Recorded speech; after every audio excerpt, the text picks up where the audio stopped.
Esto es BiblioHertz, el espacio donde encontrarás herramientas para la búsqueda de información y conocimiento desde tu biblioteca. BiblioHertz, del libro a la radio.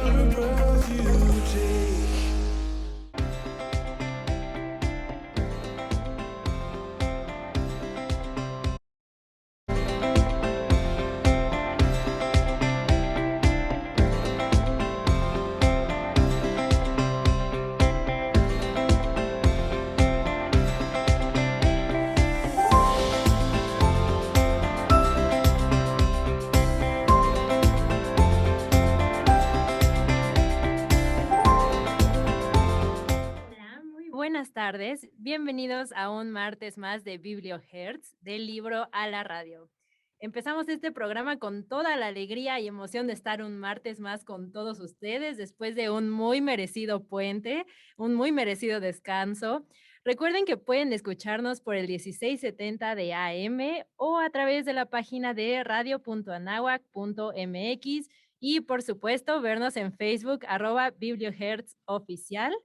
No olviden enviarnos sus saludos, comentarios, recomendaciones, sugerencias, preguntas a nuestro WhatsApp 56 30 75 15 24. Y pues bueno, saludo a Tania, Sam, ¿cómo están, chicas? Muy bien, Carlita, contenta de estar aquí y verlas a Tania y a ti un martes más. La verdad que este programa va a estar muy rico. Tenemos una sección que nos deja mucho para comentar y que podamos platicar, pero no queremos arrancar sin irnos sin los agradecimientos. Entonces, agradecemos a Radio Anáhuac por el espacio como siempre, por supuesto en controles a David Magallón, a nuestra productora Nancy Medellín y al maestro Ricardo Zamora junto con Marta Baleón, que están trabajando por ahí en un proyecto para una reunión que tendrán. Les deseamos mucho éxito a nuestra jefa Angélica Luna. Y pues sin duda, sin todos ellos no podríamos estar aquí, sin todo este apoyo y contentísima de estar aquí con ustedes. Pero Tania, platícanos un poquito, ¿qué más vamos a ver hoy? Ay, Sam, pues hoy traemos una sección de casa, ya conocemos esta sección La Fusión, que bueno, como ya saben, se trata de conocer estas historias que cada vez nos enredan muchísimo más en todo el desarrollo que tienen. Siempre son libros sugeridos por nuestros invitados de La Fusión, que también ya los conocen, ya saben quiénes van a estar por aquí con nosotros. Y bueno, hoy traemos una historia de misterio, lujo, amor de familia. Y bueno, vamos a conocer un poquito de esta historia y bueno, estamos contentísimas de que ya por fin el doctor nos va a poder acompañar hoy, ya que la edición pasada tuvimos un poquito de problema por el itinerario, pero bueno, ahora sí estamos completos aquí en el equipo para empezar a ver esta historia, Sam. Claro que sí, pues ahora quiero que nos cuenten un poco más de esta historia, de qué libro, qué adaptación, quién es la autora, quién es el director. ¿Nos puedes platicar un poco de ello, Carla? Sí, claro que sí, pues como ya lo mencionó Tania, hoy es día de La Fusión. Entonces hablaremos de un libro de Agatha Christie que ha sido una de sus novelas más exitosas y ha sido adaptada en 2 ocasiones en la pantalla grande, me parece que una en 2001 y la más reciente en 2017, y también ha sido adaptada en más de 5 veces a la pantalla chica. Esta novela es Asesinato en el Expreso de Oriente de 1934. Y pues bueno, en esta ocasión hablaremos de la adaptación de esta bajo la dirección de Kenneth Branagh, es decir, la versión más reciente. Y bueno, para esto tenemos unos invitados muy especiales y ya conocidos en esta sección. Sam, ¿por qué no nos cuentas quiénes son estos invitados? Claro que sí, pues es la doctora Fabiola, que siempre nos deleita con un pedacito de las lecturas, y el doctor José Antonio Forzán, que también ya está aquí con nosotros. Así que les damos un saludo. ¿Cómo están de este puente? ¿Ya descansados? ¿O ya se acumuló el trabajo, doctor, doctora? ¿Cómo están? Con frío. Hola, muy buena tarde a todos. Carla, bienvenida. Tania, Sam, qué gusto saludarlas. Pues ya con la pila recargada y emocionada porque esta novela pues nos va a dejar mucha intriga y suspenso. Hola, bienvenida Carla, hola a todas, y también hay que saludar a Leonel, que también está ahí en cabina. Es el único que no tiene frío en esta universidad. Y pues bueno, también muy contento de esta vez sí poder estar con ustedes. La verdad es un gusto, y pues sí, para hablar acerca No les vamos a contar el final, no les podemos contar el final, pero sí quédense hasta el final del programa.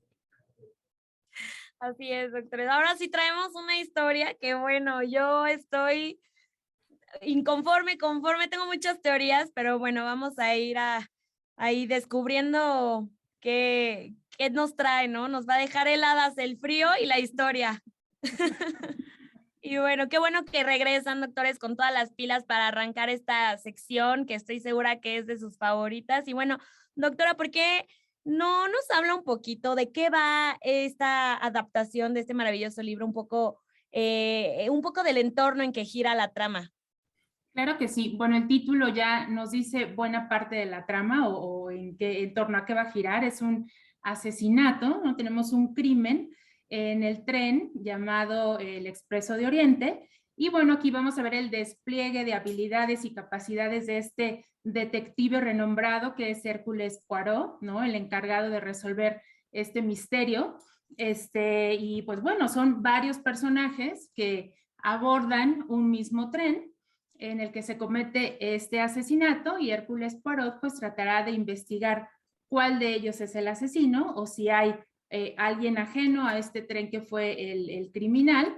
Y pues ya veremos cómo de la plática de los propios personajes, de esta perspicacia, esta agudeza que tiene el inspector con las frases que ellos dicen sin percatarse, pues va a ir por ahí tejiendo algunas sospechas, derivando o sospechando sobre algunos de los personajes, y en realidad en el fondo pues también veremos cómo hay un gran secreto que todos ocultan. Bueno, pues ahí lo tienen, este pequeño resumen, esta visión general de lo que nos espera en esta novela, que como dice Tania y como dicen Sam, nos va a dejar heladas. De hecho, ya nos dejó heladas, no solo el frío de la universidad, sino la novela con tanta intriga, tanto misterio. Y bueno, doctor, ya hemos tenido el gusto de ver el trabajo de Kenneth Branagh hace algunos programas, me parece, con la adaptación de Hamlet de 1996. Y pues en general nos podría platicar de este director, qué es lo que lo hace tan bueno y esta perspectiva que él aporta a la adaptación cinematográfica de estas obras. Ahora lo vemos en esta adaptación de 2017 de este libro, pero ¿qué es lo que le hace tan bueno? ¿Qué es lo que él trae a la mesa? Bueno, realmente Kenneth Branagh es uno de los mejores directores del cine, quizás no es uno de los más renombrados, es curioso, ¿no? O sea, dentro de la órbita pensamos en varios directores, pero yo creo que la capacidad para hacer adaptaciones, como bien señalan, de Hamlet, pero también hay otras obras shakespearianas que él ha adaptado, son extraordinarias. Y en este caso, la interpretación que hace de Hércules Poirot me parece fantástica, ¿no? Traíamos mucho la idea de Peter Ustinov como este extraordinario detective.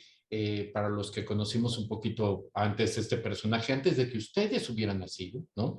Hasta Leonel no había nacido, pero sí es muy interesante el redescubrimiento del personaje y además pues es el extraordinario casting que tiene, porque no sé cuántos ganadores del Oscar están ahí reunidos, y la verdad no hay una pieza de la película que se pueda desperdiciar, ¿no? Es muy, muy interesante y les agradezco mucho que me hayan invitado a conversar sobre esta película. Claro que sí, doctor. Y sin duda más adelante platicaremos un poco de todo el casting que está en esta adaptación. Pero, ¿qué les parece si ya comenzamos con un pequeño fragmento para ya empezar a todo lo que hemos platicado, lo podamos aterrizar un poco ya a lo que es este fragmentito? Así que, doctora, ¿qué le parece si nos lee un poco? Claro, vamos con el primer fragmento de esta novela, pues que es el inicio, ¿no? De cómo el inspector o este detective se entera de la misión que le aguarda al abordar este tren que no tenía previsto, ¿no? En el Tolcatlian, Hércules Poirot pidió una habitación con baño. Luego se aproximó al mostrador del conserje y preguntó si había llegado alguna correspondencia para él. Había 3 cartas y un telegrama esperándole. Sus cejas se elevaron alegremente a la vista del telegrama. Era algo inesperado. Lo abrió con su acostumbrado cuidado, sin apresuramientos. Las letras impresas se destacaron claramente. Acontecimiento que usted predijo en el caso Kastner se ha presentado inesperadamente. Sírvase regresar enseguida. Sí que es una complicación, murmuró Poirot consultando su reloj. Tendré que reanudar el viaje esta noche, añadió dirigiéndose al conserje. ¿A qué hora sale el Simplon Orient? A las 9, señor. ¿Puede usted conseguirme una litera? Seguramente, señor. No hay dificultad en esta época del año. Todos los trenes van casi vacíos. ¿Primera o segunda clase? Primera. Très bien, monsieur. ¿Para dónde? Para Londres. Bien, monsieur. Le tomaré un billete para Londres y le reservaré una cama en el coche Estambul-Calais. Poirot volvió a consultar su reloj. Eran las 8 menos 10 minutos. ¿Tengo tiempo para comer? Seguramente, señor. Poirot anuló la reserva de su habitación y cruzó el vestíbulo para dirigirse al restaurante.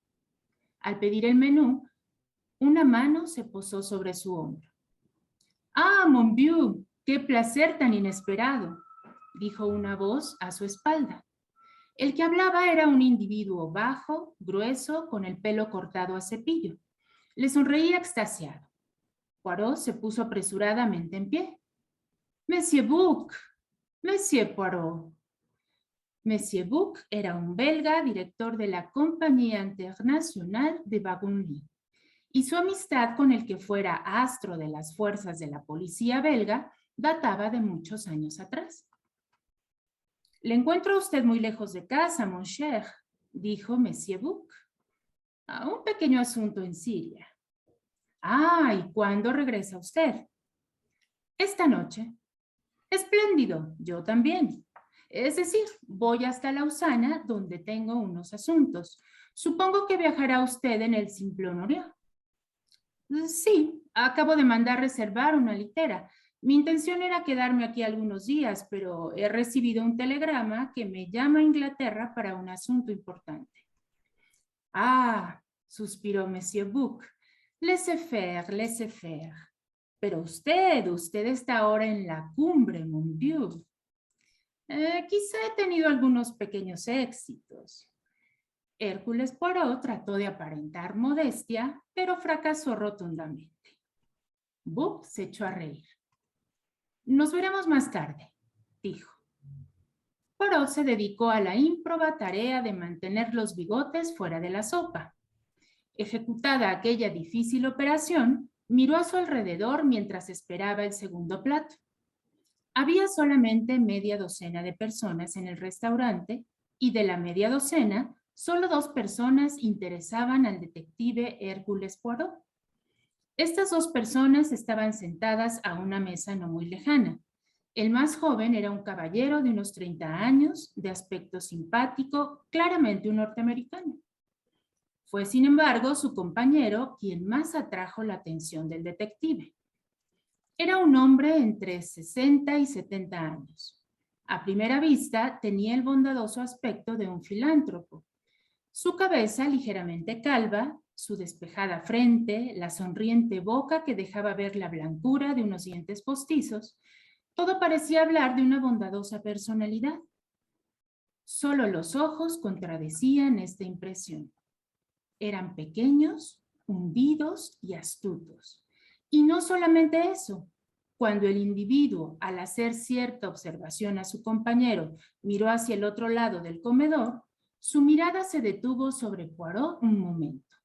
Y durante aquel segundo, sus ojos mostraron una extraña malevolencia, una viva expresión de maldad. El individuo se levantó. «Pague la cuenta, Héctor», dijo a su joven compañero. Su voz era desagradable y ásperamente autoritaria. Cuando Poirot se reunió con su amigo en el escritorio, los 2 hombres se disponían a abandonar el hotel. Los mozos bajaban su equipaje. El caballero más joven vigilaba la operación. Una vez terminada esta, abrió la puerta de cristales y dijo: «Ya está todo listo, Mr. Ratchet». El individuo de más edad rezongó unas palabras y atravesó la puerta. «Eh bien», dijo Poirot, «¿qué opina usted de esos 2 personajes?» «Son norteamericanos», dijo Monsieur Buck. «Ya me lo suponía. pregunto qué opina usted de sus personalidades. El joven parecía muy simpático. ¿Y el otro? Si he de decirle la verdad, amigo mío, no me gustó. Me produjo una impresión en grado sumo desagradable. ¿Y a usted? Hércules Poirot tardó un momento en contestar. Cuando pasó a mi lado en el restaurante, dijo al fin, tuve una curiosa impresión. Fue como si un animal salvaje, una fiera, me hubiese rozado. Y sin embargo tiene un aspecto de lo más respetable. Precisamente. El cuerpo, la jaula, es de lo más respetable, pero el animal salvaje aparece detrás de los barrotes. Y bueno, esta es la presentación de este animal salvaje que tiene la historia y que está detrás de los barrotes. Gracias, doctora. Pues sin duda fue un pequeño fragmento en el que podemos ver, bueno, podemos escuchar realmente de lo que ha tratado un poco y lo que va a tratar el desenlace y ya veremos, nos quedamos con esta intriga y nos vamos a quedar con esta intriga de ver qué opinamos porque nos vamos a ir también ahorita en unos minutos a un pequeño corte, pero no nos queremos ir sin aprovechar también, recordándoles que por ahí también tenemos este podcast que hace la doctora Fabiola, en el cual podrán escuchar, como nos comenta ahorita, algunos fragmentos, léeme un cachito. Regresaremos ahorita en unos minutos a platicar del libro y a volver a invitarlos a escuchar el podcast de la doctora Fabiola.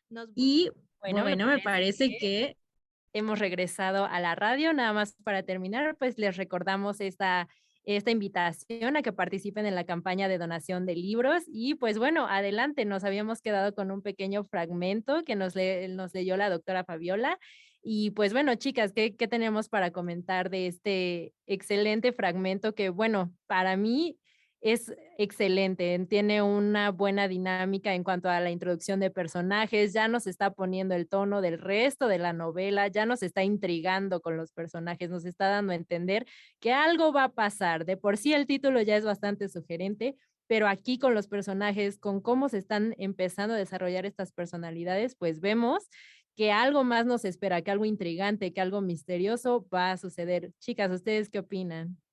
Así es, Carlita, como lo comentas, precisamente en esta pequeñita introducción que nos dio la doctora Fabiola, pues ya podemos empezar a conocer a este detective y empezar a conocer esta cualidad de ver esos pequeños detalles que tiene para notar ciertas cosas de todas las personas, ¿no? En el libro comentan que él puede ver a través de las personas y bueno, tal vez vamos a ver un poquito más de ello en unos ratitos, pero doctores, de casualidad, ¿ustedes sabrán en qué se habrá inspirado la autora para escribir esta novela o de dónde habrá sacado esta idea que, claro, viene siendo muy intrigadora, como nos decía Carla, porque nos adentra en un misterio y en unas ganas de saber qué es lo que está pasando en este tren?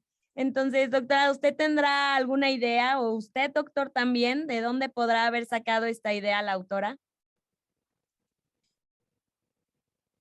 Bueno, Agatha Christie en realidad es digo, en particular con respecto a esta novela, es una buena pregunta, la verdad no me la había hecho, pero creo que sí vale la pena hablar un poco de Agatha Christie, a menos que Fabiola nos señale también por otros senderos, pero es una de las autoras más interesantes y más misteriosas que ha tenido la literatura, ¿no? Es muy rica en cuanto a su capacidad narrativa, en cuanto a su inventiva. Tiene unos textos maravillosos, aparte de este. Yo no era tan fan, como que había un tema ahí de infancia, porque mi hermana era súper fanática de Agatha Christie, y yo traía más otras tendencias en mis ámbitos literarios, pero últimamente he ido valorando mucho a Agatha Christie por esta capacidad de acercamiento con el lector. Pero además es una mujer que tiene una historia muy interesante. Al final de su vida prácticamente desaparece, ¿no? Es un caso muy interesante, digna de detectives, y tiene precisamente este detective emblemático que va muy de la línea, obviamente, de Sherlock Holmes o de el Padre Brown. Sherlock Holmes lo conocemos por Conan Doyle y el Padre Brown por Chesterton, ¿no? Y Poirot tiene estas dos combinaciones, ¿no? Tiene tanto esta búsqueda de los indicios en lo extraño, pero también esta posibilidad de tratar de ver el alma humana, que eran los dos temas, ¿no? Entonces, creo que esta vida de lujo y de fantasía, porque además es bastante idiático el personaje, ya lo vemos ahí probando los huevos de 4 minutos, no más, ¿no? Y tiene otras cosas que son muy, muy profundos, ¿no? Vean las interpretaciones que hace Peter Ustinov. Él no hace El asesinato en el Oriente Expreso, la adaptación del 74, creo, pero las actuaciones de Ustinov son maravillosas y ya no. Y bueno, quizás solo mencionar, además de lo que ya nos compartió el doctor Forzán, pues que yo creo que Agatha Christie es la reina del género policíaco, ¿no? Y es imposible no percibir esta reminiscencia de Sherlock Holmes en el personaje de Hércules Poirot, ¿no? Esa misma astucia y sagacidad para, a partir de una manchita o una palabra o el gesto en el rostro de una persona, deducir cómo se llama, dónde trabajaba, por qué lo hizo, qué lo motivó, etcétera. ¿No? Es esta idea del detective que es el superhéroe de la trama. Y bueno, pues sus novelas se han traducido a más de 100 idiomas. Yo creo que con eso ya tenemos un gran referente sobre el impacto que ha tenido en la literatura inglesa, ¿no? Así es, pues muchas gracias, doctor, doctora, por esta perspectiva que tienen de la inspiración de la autora. Bueno, nosotras también no podíamos con la curiosidad, entonces nos pusimos a buscar cuál podría haber sido la razón o la inspiración de Agatha para escribir este tipo de novela. Y pues bueno, encontramos que dicen por ahí que hubo un caso de secuestro de Armstrong y este está basado en el secuestro real del hijo de Charles Lindbergh en el 1932, al parecer. Y poco antes de que este libro fuera escrito sucedió todo esto. Resulta que una doncella empleada por los padres de la señora Lindbergh fue sospechosa de estar involucrada en el crimen y pues luego de ser interrogada lamentablemente se quitó la vida, pero al parecer ese es una comparación, ¿no? En lo que podemos ver un poquito de destellos en la novela de este caso real. Y por ahí Sam también encontró otro dato curioso. Sí, por ahí encontramos que Agatha Christie se inspiró en que ella, nada más ni nada menos, también viajó por primera vez en el Orient Express. Dicen que por ahí de 1928. Entonces, la verdad, ella después impactó porque un año después, justo se quedó atrapado en las vías por una ventisca y un poco lo que es el hielo en estas épocas, entonces se quedó estancado 6 días, que por ahí más adelante si sale la oportunidad, veremos qué pasa y qué similitudes hay con estos hechos en los que se pudo haber inspirado Agatha Christie. Entonces, no sabremos realmente cuál fue el hecho de inspiración, no hemos platicado con ella ni pudimos platicar ahorita, pero la verdad que fue un dato que quisimos compartir a razón de platicar un poco de este libro. Pero bueno, vamos a seguir un poco ya en esta segunda parte y hablábamos ya antes del doctor nos mencionaba de todos los personajes del cast, así que Carla, ¿qué te parece si nos cuentas qué personajes están por ahí yo creo que todos los ubicamos perfectamente? Bueno, más que nada, pues ya conocemos a nuestro personaje principal, a nuestro gran detective Hercule Poirot, en francés, o Hércules Poirot, como lo quieran decir. Es un personaje bastante interesante, sobre todo por esta astucia, esta audacia que él tiene. Es perspicaz para detectar estas cosas que a lo mejor para nosotros no son tan evidentes. Doctor, ¿usted qué opina? Ya llevándolo un poco más al cast, a los actores, a las actrices que se escogieron para esta adaptación reciente, a Michelle Pfeiffer, a Willem Dafoe, a Johnny Depp. ¿Usted cree que que la personalidad de estos personajes realmente combina bien con el trabajo de los actores? Bueno, definitivamente. De verdad estamos ante un festín de ganadores de Óscares o bien de las simpatías populares, ¿no? Tanto actores profundamente consagrados, ¿no? Como William Dafoe, que lo podemos recordar quizás en su generación más como el Duende Verde, ¿no? Pero ha hecho personajes extraordinarios en esta película tan polémica como La Última Tentación de Cristo, y a otras, a Judi Dench, que hace unas actuaciones O sea, nada más se para enfrente a la cámara y realmente yo creo que todos tiemblan cuando está ella ahí presente. Desde luego, hay actores que están empezando a surgir. Ustedes van a ver, por ejemplo, a Daisy Ridley, que hace una actuación muy interesante como una dama de sociedad, pero en otro momento pues resulta que es la hija de Luke Skywalker, que en unas películas que yo sigo sin entender por qué existen, pero gracias George Lucas. Y muchísimos otros personajes que pueden estar también ahí de la mano. Vemos a Penélope Cruz, que hace también una actuación muy interesante, como esta mucama que tiene una conversión después de los crímenes. La verdad está muy interesante el cuadro actoral y ojalá que la pongan en sistemas comerciales de distribución porque es un poco complicado verla. Así es, precisamente, doctor. Ah, no, adelante, adelante. No, adelante. No, sí, como lo comenta, tenemos un festín de actores que, bueno, es un cast que realmente deja la boca abierta y como lo comenta Carla y también usted, doctor, precisamente yo creo que la personalidad de todos estos actores combinan ya con los personajes que escogieron. No vamos a profundizar mucho, pero el personaje de Johnny Depp, wow, la verdad es que esa actitud solo la puede tener él, solo la pudo haber interpretado él. Y la verdad es que me parece muy buen trabajo bueno, que también vamos a comentar por ahí que el mismísimo director anda ahí protagonizando su misma película. Entonces yo creo que es un gran trabajo al tener esta mancuerna entre director y actores y sobre todo con estos personajes que la verdad tienen una historia, un desarrollo, un punto de quiebre, todos, cada uno en la película y también en la obra. Es muy buen trabajo tanto del director como de los actores. Y bueno, también, doctor, ¿cómo armoniza el tono humorístico de esta película, perdón, con la intriga de la novela para darle un poquito más de agilidad a la adaptación cinematográfica? ¿Cómo sería cómo juntan este humor y también este misterio que podemos ver en la novela? Bueno, hay un detalle muy interesante, que ese sí lo podemos platicar. El detective se pone a leer algún libro de Charles Dickens, que creo que es Historia de dos ciudades. No lo sé bien porque ya no le puse pausa para acercarme, pero es este estilo en el cual, a pesar de las condiciones más extremas, se puede encontrar esos detalles de humor, ¿no? Es un humor muy inglés, ¿no? Ahí lo vemos tanto en el estilo de Kenneth Branagh, que es así, es un gran, lo habíamos comentado, gran director, y el escritor, por cierto, es muy interesante. Ahorita me puse a ver el historial de este hombre, de Michael Green. Resulta que está metido en varias películas de superhéroes.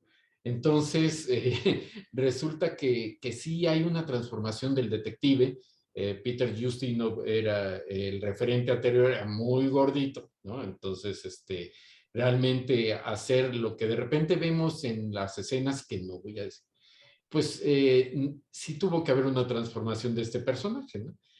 Y Agatha Christie tenía esta sensibilidad, repito, de guiños con los lectores, y no tiene esta historia tan oscura como pudo haber sido las historias de Edgar Allan Poe, que es el creador de la novela policíaca, o de la historia policíaca moderna, y que no deja todo en los sórdidos, sino que se va incluso a detalles muy particulares, ¿no?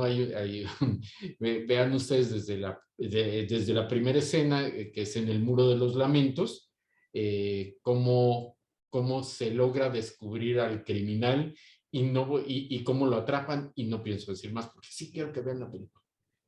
Sí, que vean la película y que lean el libro, porque no hay mejor que tener estas dos opciones. Siempre siempre hay algo por ahí que vamos a encontrar en la película, que no va a haber en el libro, entonces, qué mejor que tener este complemento. Y para seguir platicando un poco de este detective, doctora, ya sabemos que es un gran detective, eso nos queda claro, ya conocemos, y el doctor nos platicó como que tiene un cachito de Sherlock Holmes, un cachito de aquí, de checar todo esto, pero ¿qué es lo que haría a este personaje el más perspicaz y que fuera igual de astuto? ¿Qué tiene que otros personajes no? Que usted pudo visualizar al leer un poco la novela. Yo creo que el gran éxito de este tipo de personajes es lo carismáticos que son, ¿no? Es un personaje que sabe que es brillante, que lo tiene todo, le encanta y se regodea sentirse admirado, tener la última palabra, ser el primero que encontró la solución.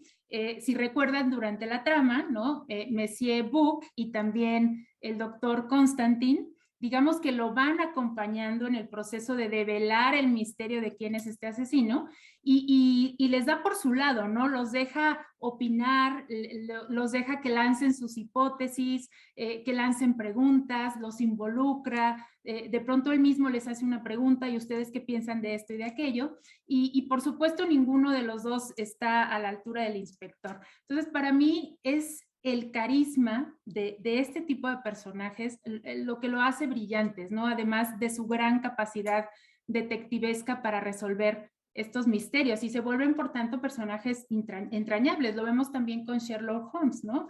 Esta manera que tiene de subir a su compañero, a Watson, ¿no? A la resolución de los crímenes, pero él siempre tiene prácticamente la última palabra y es el más brillante y sabe que lo es y se jacta un poco de ello, solo que Sherlock Holmes no es tan modesto como de pronto Hércules Poirot quiere pasar por ello, ¿no? Pero bueno, a mí me parece que es este carisma maravilloso que le imprime a los personajes, el que los hace brillar de esta manera.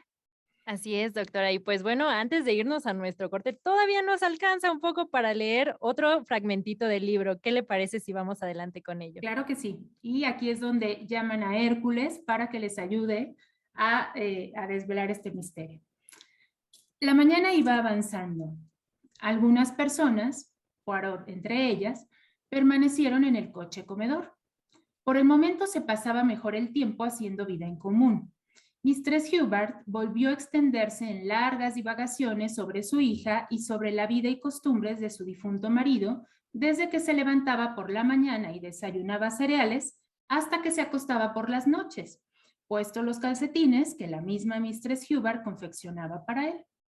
Escuchaba Poirot un confuso relato de los fines misionales de la dama sueca cuando uno de los encargados del coche cama entró en el coche y se detuvo a su lado. Pardon, monsieur. ¿Qué desea? Monsieur Book agradecería que tuviese usted la bondad de ir a hablar con él unos minutos. Poirot se puso en pie, dio excusas a la dama sueca y siguió al empleado. Este no era el encargado de su coche, sino un hombre mucho más corpulento. Atravesaron el pasillo de su propio coche y el del inmediato.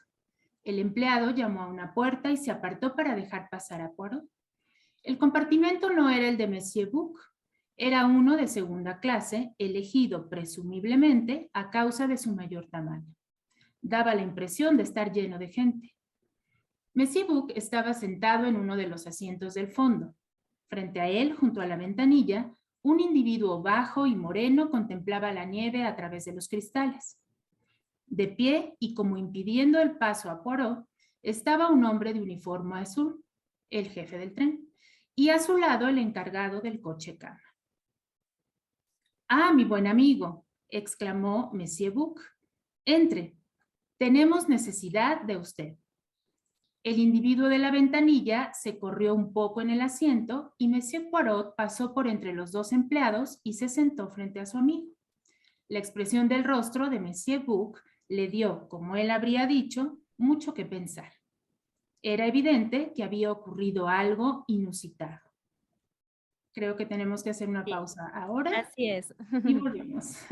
Muchas gracias, doctora. Pues vamos a continuar con este pequeño fragmento para dejarnos un poco en suspenso, ya que al parecer es algo muy común con esta novela. Entonces, pues bueno, vamos a ir a un pequeño corte, pero seguimos con ustedes en la transmisión de Facebook Live y regresamos en unos momentos a la radio.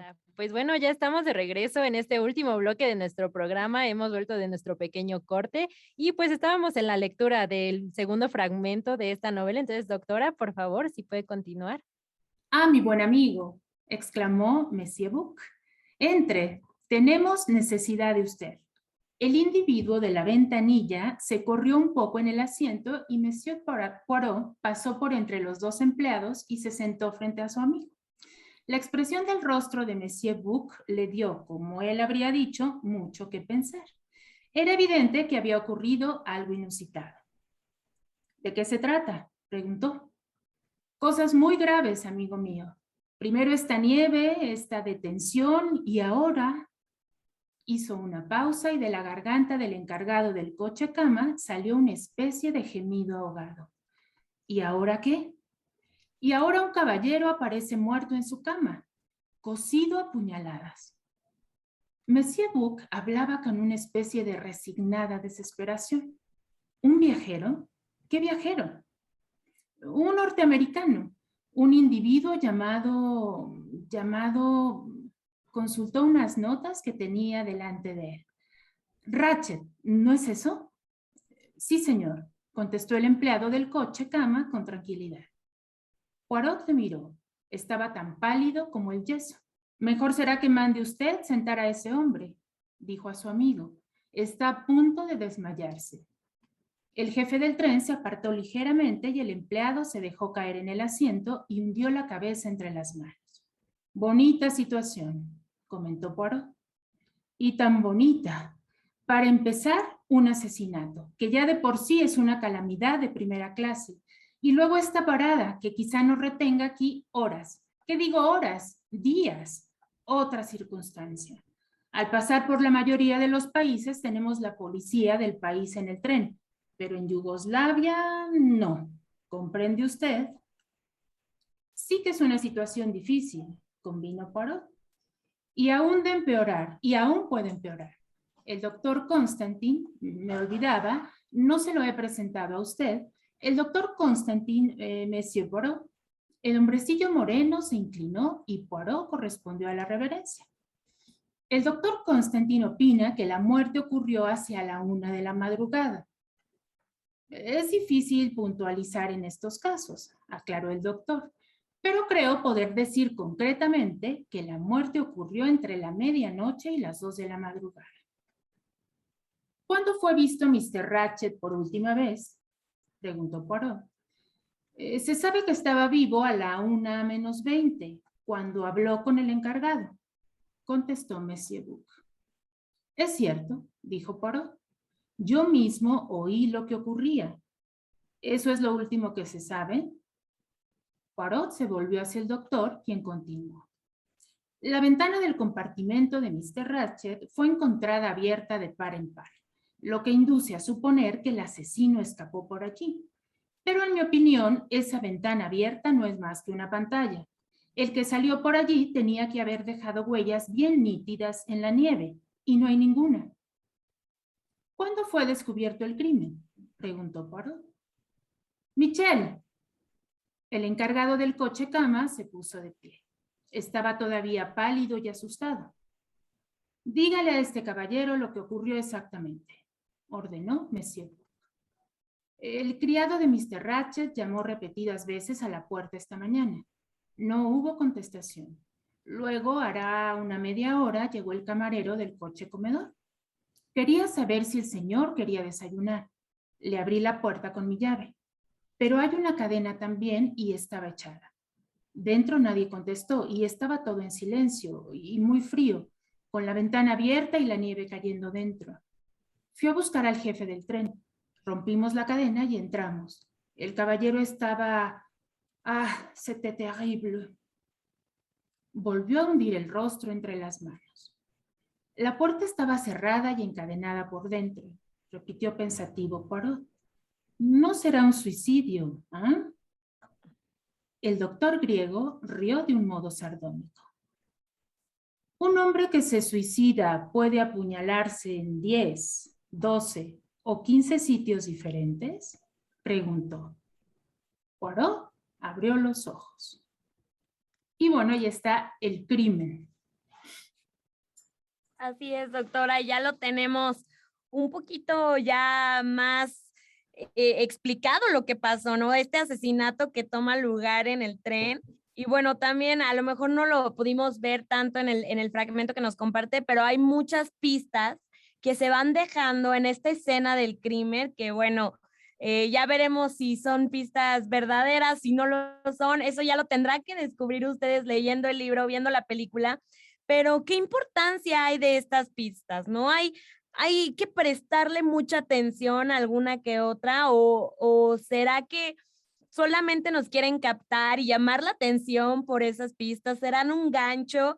¿Qué es lo que opinan ustedes, doctora? Si gusta la doctora Fabiola empezar para tener la perspectiva de la obra y después el doctor Forzán para tener también la perspectiva de la película.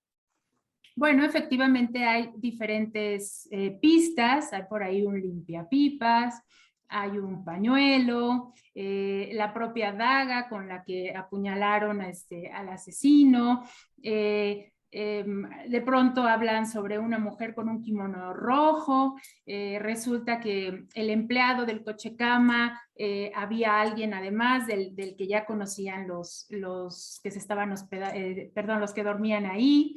En fin, hay algunas pruebas que son auténticas, pero otras pistas que pues deja el asesino para confundir, ¿no? Para tratar de confundir al inspector y pues pasar desapercibido. Gracias, doctora. Doctor. Pues de hecho, el interpretar una pieza cinematográfica implica unir estas piezas, ¿no? Que quedan dispersas, que el propio montaje está generado para diseminar la información, no presentarla toda, ¿no? Y además para descontrolar al enemigo, que es el receptor, ¿no? Ese es el proceso precisamente de interpretación de todos estos elementos, signos dispersos, se llama abducción, y es algo que es muy interesante dentro de los procesos de eliminación de posibilidades, porque a veces la situación no se lleva por ni métodos inductivos ni deductivos, sino que de repente aparece, ¿no? Esa es un poquito la abducción, ¿no?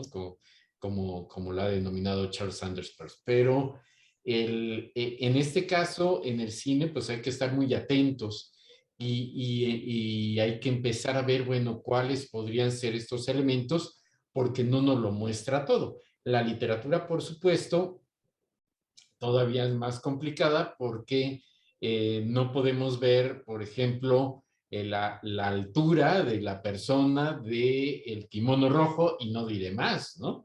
Y de todos modos es muy complejo empezar a hallar estos elementos, decir, bueno, ¿a qué le pongo atención y a qué no?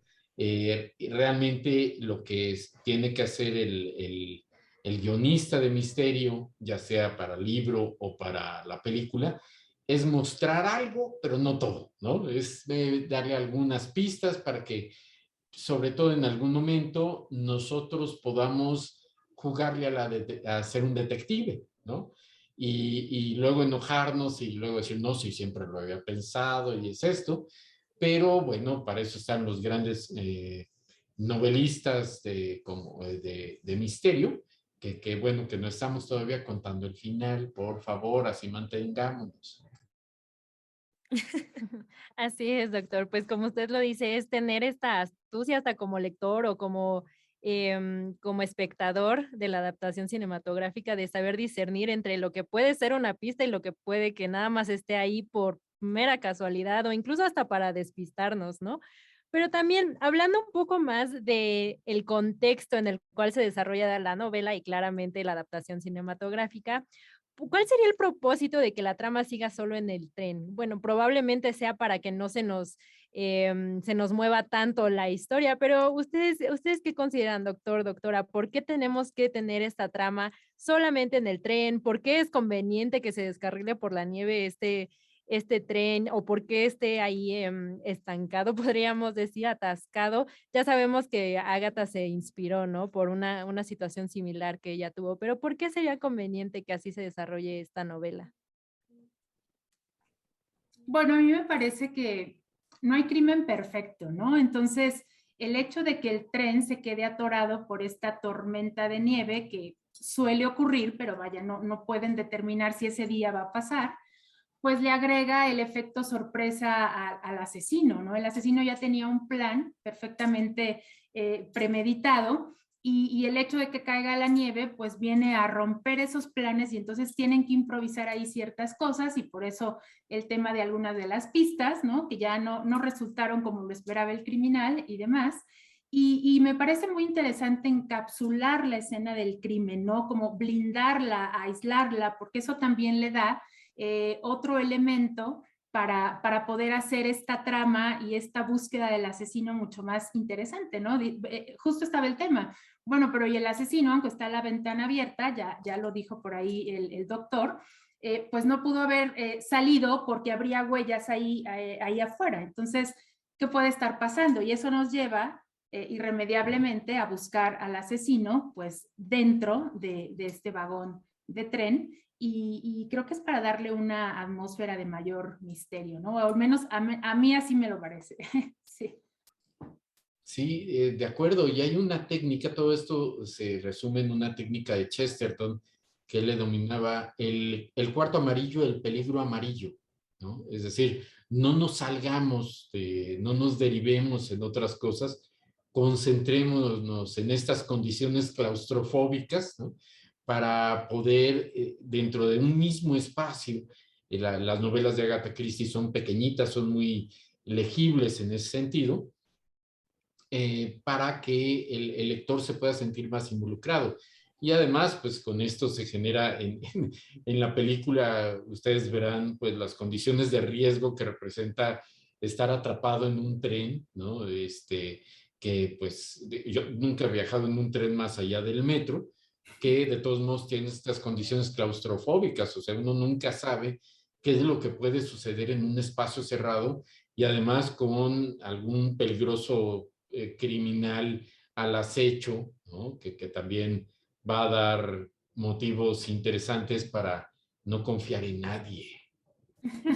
Ni en el propio detective, cabe mencionar. Claro. Y además, un poco aprovechando esta mención que ha hecho el doctor Forzán sobre el cuarto amarillo, hay una novela de Gastón Leroux sobre el cuarto amarillo. Hace algunos meses hablamos del fantasma de la ópera, ¿no? También una novela de este género policíaco detectivesco y justo es esta idea, ¿no? De un crimen dentro de un espacio muy cerrado, en este caso el cuarto amarillo, que pudiera ser este vagón de tren y que es muy interesante porque el reto para resolver el misterio pues es aún mayor, ¿no? Y la intriga también. Entonces, pues recomendable, acudan también a esta novela, El cuarto amarillo.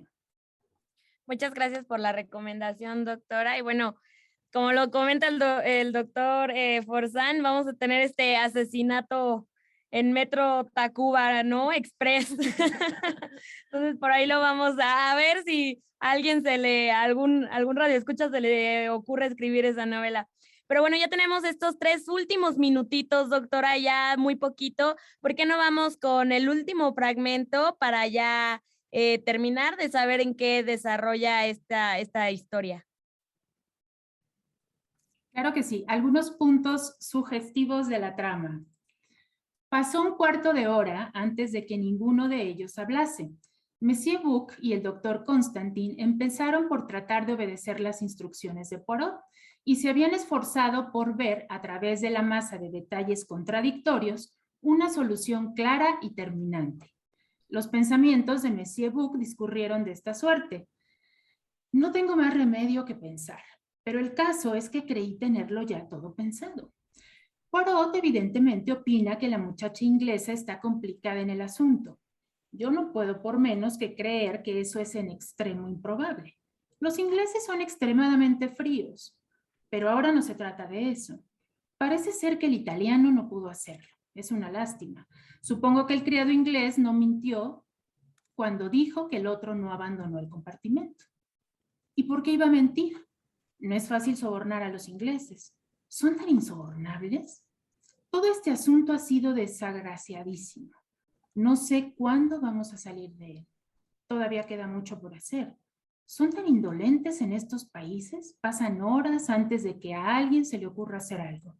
Y la policía debería ser más activa. No tropiezan con un caso así todos los días. Lo publicarán en todos los periódicos. Y desde ahí los pensamientos de Monsieur Buck siguieron un camino trillado que ya había recorrido centenares de veces. Los pensamientos del doctor Constantin discurrieron de este modo. Este hombrecito extraño, ¿un genio o un farsante? ¿Resolverá este misterio? Imposible, yo no le veo solución. Todo en él es confuso, todos mienten quizá. De todos modos no adelantaríamos nada. Si mienten, es tan desconcertante como si dicen la verdad.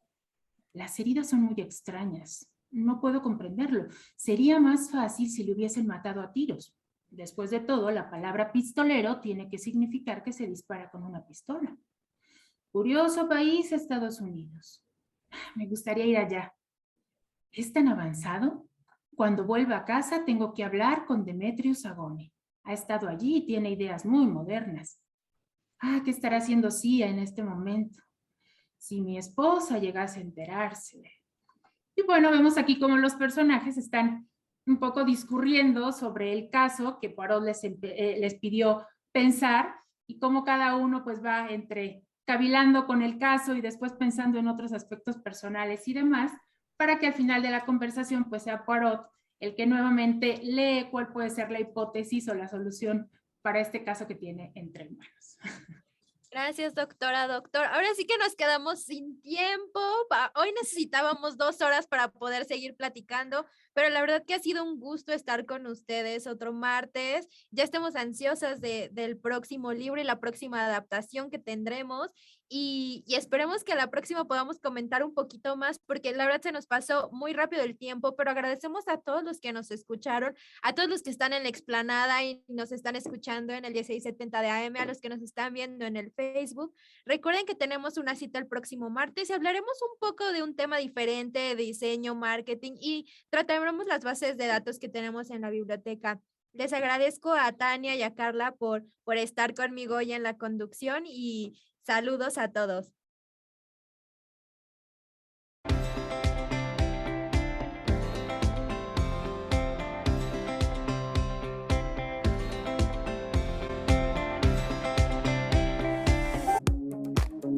Gracias por acompañarnos.